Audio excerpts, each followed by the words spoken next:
이런 부분을 잘 모르시는 분들은 도배하시는 사장님들이 이렇게 얘기를 하면 따라갈 수밖에 없어요. 그 금액이 맞나 보다 이렇게 생각할 수밖에 없거든요. 근데 이거는 할 필요 없고 이거는 해야 되고 비용을 이렇게 쓸 필요는 없고 이런 것들을 안내를 해주시면 너무 좋죠. 그런 말 있잖아요. 인테리어 비용은 뒤통수를 맞는 게 아니라 앞에서 맞는다, 그렇죠?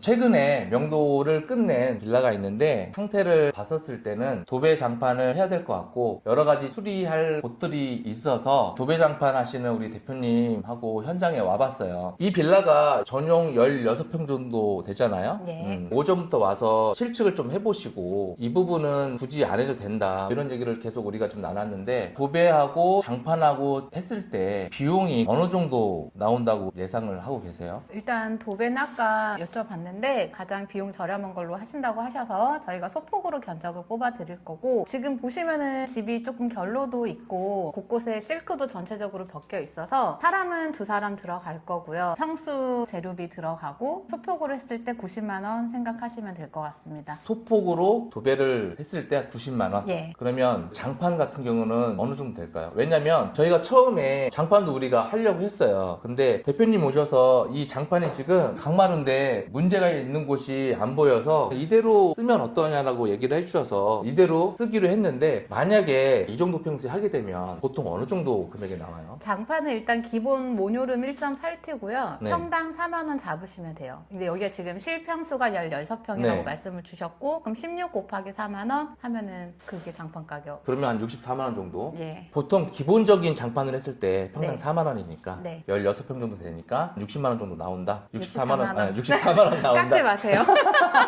4만 원 깎으려고 했는데 안 되네. 여기 강마루잖아요. 예. 그러면 일반 장판이 아니라 강마루로 하면 금액이 올라가겠네요? 강마루는 브랜드마다 가격 차이는 있고요. 평당 평균가 13만 원 잡으시면 돼요. 전용 16평이니까 평당 16 곱하기 13만 원. 이 빌라가 실거주나 임대할 게 아니라 이제 바로 매도를 할 거기 때문에 비용을 좀 절감을 해야 돼요. 여기 네. 수리비나 도배장판 비용들을 조언해 주신 대로 강마루 자체가 싼 장판이 네. 아니기 때문에 그대로 살리고 도배만 하는 게 어떠냐 이렇게 얘기를 해줘서 도배만 전체적으로 다 할 건데, 도배할 때 특히 안방 같은 경우는 도배지를 뜯어보니까 안에 이제 습기가 좀 차 있더라고요. 그 상태에서는 도배하면 안 되잖아. 젖은 상태에서 도배 시공을 하게 되면 지금 들어가는 벽지가 종이 벽지예요. 네. 종이는 물에 약하기 때문에 젖은 벽에다가 시공을 하면 바로 종이가 젖게 돼서 이렇게 얼룩이 바로 생길 수 있습니다. 그러면 그 도배하기 전에 방수 작업을 하든지 보일러를 아까 말씀하신 대로 2주 이상 켜놓고 나서 다시 한번 보자라고 얘기를 해주셔서 방수 작업을 하면 비용도 더 들어갈 거고 예. 시간도 더 그쵸. 들어가겠네요. 도배장판 할 때 도배지를 뜯어봐서 안에 습기가 있어. 만져봤더니 촉촉해. 그 상태에서 도배는 할 수는 없는 거잖아요. 그쵸. 하자가 발생을 하기 때문에 저희는 시간적인 여유를 두는 편이죠. 무턱대고 하면 안 되겠네. 도배는 해달라고 하면 들어갈 수는 있죠. 책임을 안 진다? 그쵸. 경매하시는 분들이 비용에 되게 민감해요. 왜냐면 낙찰 받고 나서 들어가는 돈들이 막 있으니까. 그래서 도배장판 할 때, 수리를 할 때 조금이라도 바뀌려고 발품도 팔고 혼자 셀프로도 해보고 하거든요. 근데 셀프로 하든 업체에 맡기든 각자의 판단이긴 한데 싸게 좀 할 수 있는 방법 혹시 있을까요? 본인이 발품을 파는 게 가장 좋은 방법이고요. 근데 그렇다고 해서 발품을 팔아서 각각의 분야를 내가 뭐 목수를 초이스를 하고 도배를 초이스를 하고 장판을 초이스를 해서 각각 하게 되면 본인이 불편한 단점도 있을 거고요. 그렇게 해서도 이제 내가 싼 게 가장 원한다. 그러면 그렇게 하시는 게 맞고요. 두 번째로는 견적을 각각만 받지 말고 여러 군데를 돌아다니면서 받아보고, 그 중에 인테리어가 가장 또 쌀 수도 있어요. 본인이 발품 판 것보다도 전체적인 견적을 두세 군데 받아본 다음에 선택을 하시면 좋을 것 같고요. 대부분 사람들이 다른 수리비가 많이 나간다고 해서 도배 비용을 아끼시는 경우가 있는데, 제가 지켜봤을 때는 도배만 해도 굉장히 분위기는 많이 달라지거든요. 그렇죠. 도배를 아끼는 게 가장 현명한 방법은 아닌 것 같고, 그 집의 상황이 다르기 때문에 상황 봐서 굳이 들어가지 않아도 될 부분은 안 들어가고 필요한 부분만 들어가는 게 가장 좋을 것 같습니다. 대표님도 그랬지만 굳이 도배 이쪽은 안 해도 되고 이렇게 비싼 도배는 안 해도 되고 계속 그렇게 알려주시잖아요. 예. 이런 부분을 잘 모르시는 분들은 도배하시는 사장님들이 이렇게 얘기를 하면 따라갈 수밖에 없어요. 그 금액이 맞나 보다 이렇게 생각할 수밖에 없거든요. 근데 이거는 할 필요 없고 이거는 해야 되고 비용을 이렇게 쓸 필요는 없고 이런 것들을 안내를 해주시면 너무 좋죠. 그런 말 있잖아요. 인테리어 비용은 뒤통수를 맞는 게 아니라 앞에서 맞는다 그렇죠?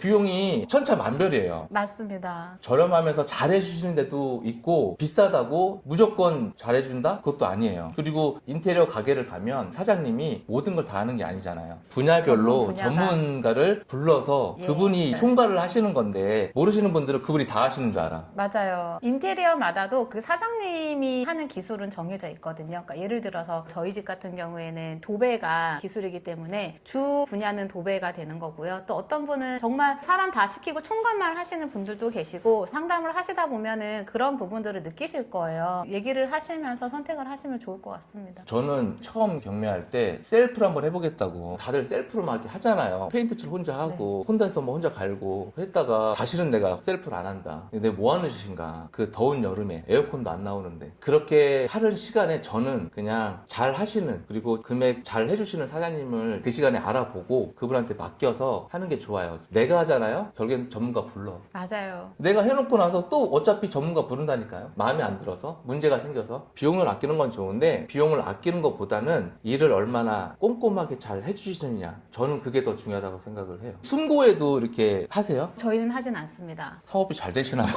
네.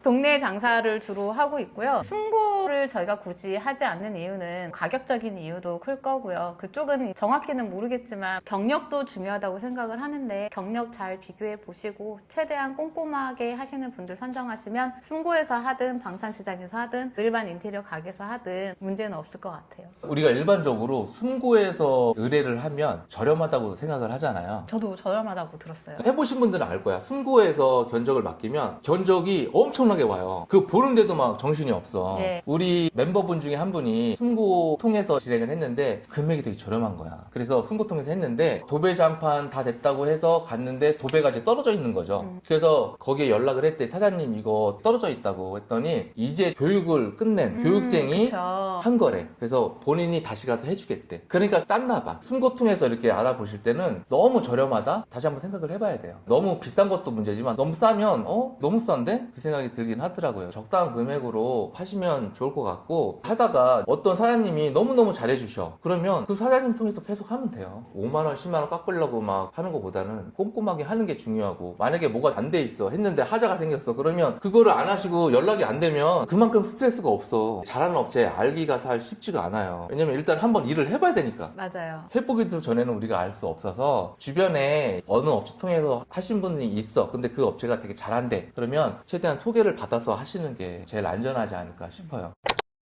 경매 하시는 분들이 단기 매도를 요즘에 많이 하는데 도배장판 같은 경우는 크게 신경 안 쓰는 분들이 있어요. 아무거나 하면 되지, 싼 거 하면 되지, 그렇게 생각하시는 분들이 있는데 물론 저렴하고 좋으면 그게 제일 베스트지. 근데 무조건 싼 것만 생각하시는 분들이 있는데 대표님이 보시기에 도배장판을 싼 것만 하게 됐을 때 가장 큰 문제가 뭐라고 생각을 하세요? 제품의 퀄리티 차이고요. 요즘에는 제품 자체가 잘 나오기 때문에 싸다고 해서 싼 거 하면 무조건 문제된다. 그거는 아닌 것 같아요. 제품마다 장단점이 있기 때문에 그 장단점을 잘 파악하시고 본인이 맞는 제품으로 선택하시면 디자인은 고르시면 되는 거니까요.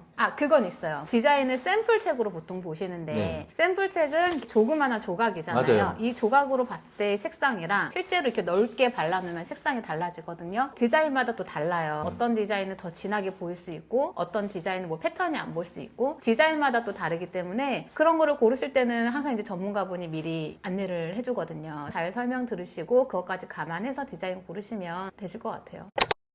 경매를 하면서 낙찰을 받고 특히 이렇게 한 10년 정도 된 빌라는 수리를 해야 되는 게 대부분인데 수리를 할 때 비용을 조금 더 아끼는 것도 좋고 근데 그 아낄 때 어떤 방법으로 아끼면 좋을지도 한번 생각을 해봐야 될 것 같고 우리 대표님이 멤버분들 도배장판뿐만 아니라 전반적으로 다 하시는 거니까 네. 상담도 잘 해주시고 굳이 이 비용을 쓸 필요 없다 그러면 과감하게 이거는 안 해도 될 것 같은데 얘기도 해주시고 하니까 많은 도움이 되고 있어요. 있어요. 그리고 대표님도 지금 경매하고 있잖아요. 우리 경매하고 대표님, 있습니다. 예, 저랑 지금 같이 경매를 하고 있으니까 경매를 같이 겸업으로 하시면서 하는 인테리어 대표님들은 많지는 않은데 같이 이렇게 하시니까 이런 상황들을 잘 아실 거예요. 아셔서 조언도 많이 해주시고 상담도 잘 해주시니까 많은 도움을 제가 또 받고 있어요. 사실은 실측은 안 나오시잖아요. 그쵸? 네. 전화상으로 면적만 얘기해 주시면 저희가 네. 가격정 넣고 들어갑니다. 네, 말씀하셨듯이 몇 평입니다라고 하면 도배지, 장판지 어느 정도 얘기해서 견적을 드리는데 오늘은 제가 좀 부탁을 드렸어요. 직접 와서 실습도 해주시고 또 낙찰 받으신 분이 처음 도배 장판을 해보시고 수리를 해보시는 거예요. 그러니까 실제 만나서 얘기를 해주는 게 좋겠다. 왜냐면 원래 장판까지 다 하려고 했는데 네. 오셔가지고 장판은 그냥 살리자라고 얘기를 해주셨잖아요. 근데 만약에 이제 직접 안 왔으면 그냥 장판 했을 수도 있어. 그냥. 그렇죠. 맞아요. 해달라고 했으면 대표님 그냥 했을 거야. 왜냐면 맞아요. 돈 버는 거니까. 그럼요. 근데 대표님이 와서 이거 강마루 비싼 거고 장판은 굳이 건드릴 필요가 없다라고 하시니까 이거 하려면 또 철거해야 되잖아요. 네, 철거비도 꽤 큽니다. 철거비는 그럼 어느 정도 나오는 거예요? 철거비는 층수에 따라도 달라서 강마루 기계를 들고 올라야 돼서 한 층당 5만 원 추가가 되고요. 철거비는 대략 40에서 60. 그럼 여기가 엘베 없는 4층이니까 네, 더 많이 추가되겠네. 비쌉니다. 엘베 있는 걸 낙찰 받으셔야 돼요. 네, 엘베 없는 데는 철거 안 하는 걸로. 그렇게 하거나 아니면 여기 위에다가 장판을 철거 안 네. 하고 하시는 방법도 알려주셨는데 우리는 그냥 요 강마루 비싼 거니까 살리는 걸로 얘기를 했어요. 여러분들도 경매를 하면서 도배 장판 비용들 계산을 해야 입찰할 때도 입찰가에 내가 녹일 수가 있거든요. 보통은 전화로 한 16평인데 도배 장판 하면 가견적 받는 네, 방법, 그건- 가견적을 받을 때는 상황을 정확하게 얘기를 해주셔야 돼요. 현재 벽지 상태가 합지가 붙어 있는지 실크가 붙어 있는지 확인을 해주시고 곰팡이가 어느 정도 있는지 빌라인지 아파트인지 주택인지 엘리베이터가 있는지 이런 것들 상황 얘기하고 평수를 말씀해 주시면 거기에 맞춰서 가격을 뽑아드리고 있습니다. 벽지나 이런 거 실크인지 모르는 사람 모르시는 분들이 계세요. 그러면 사진 찍어서 드리면 더 예. 도움이 되겠네요. 네, 사진 찍어서 아. 보내주시면 저희가 사진상은 확인 가능하고요. 실크 같은 경우에는 이음매가 없어요. 보시면은 이음매를 못 찾으실 거예요. 그거는 실크인 거고 합지는 종이와 종이를 겹쳐서 붙이는 거기 때문에 이음매가 나오거든요. 이음매 부분을 본인이 확인을 해서 알려주시면 좋을 것 같아요. 그래서 합지가 좀 싼 거구나. 네, 맞아요. 시간이 많이 걸리고 실크는 사람이 더 많이 들어와야 돼요. 실크가 가격도 비싸요. 그러니까. 2배 비싸요, 가격이. 우리 대표님한테 도배장판을 의뢰하시거나 아니면 문의를 하실 분들은 더보기에 이제 메일 주소가 있으니까 메일 주소로 연락을 주시면 대표님한테 전달을 해서 직접 연락을 드릴 수 있도록 할게요. 저희 구독자분이 연락을 주시면 성신성의껏 친절히 답변 드리겠습니다. 성격대로 하면 안 돼요? 네. 실측도 해주시고 비용 아끼는 것도 조언도 많이 해주셔서 도움이 많이 됐고 이번 주에 입찰 잘 하시고 화이팅. 화이팅. 고생하셨어요. 다음 영상으로 또 뵙겠습니다. 구독, 좋아요. 안녕.